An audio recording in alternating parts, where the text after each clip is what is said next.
After a year of being grounded by COVID, the national organization that honors veterans with all expenses paid trips to the war memorials in Washington is gearing up to once again take off this summer.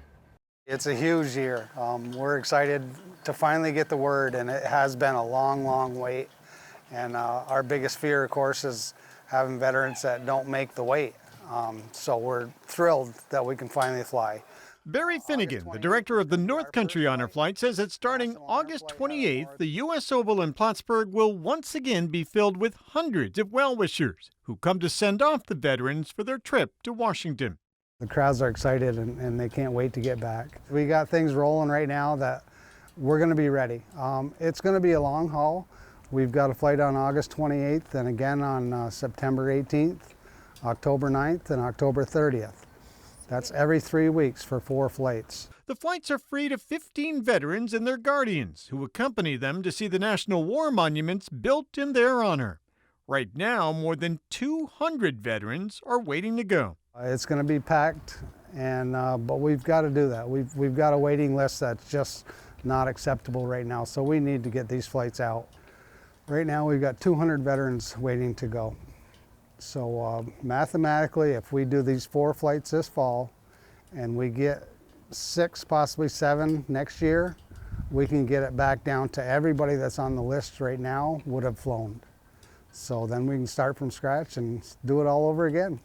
Michael Z. was born in Poland and moved to the U.S. and enlisted in the Air Force. His first assignment was to Plattsburgh's Air Force Base, and from there he headed to Vietnam in 1963.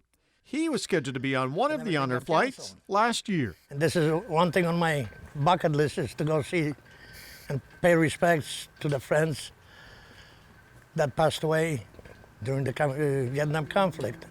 Mike says it would be his first time seeing the monuments and paying his respects to his fallen comrades, something he knows will be an incredibly emotional experience. It's going to bring back some memories that you don't want to bring back. And while the flights were originally meant to be a special honor for World War II veterans, they have over the past few years expanded now to include all veterans. When the whole thing started, it was based on World War II veterans, and then we quickly realized that this was going to go further than just World War II veterans. So extended into the Korean War, and we quickly realized it was going to go past that. It's such a popular event, I should say, that we knew it was going to go into the Cold War, which is in between Korea and Vietnam, and then the Vietnam War.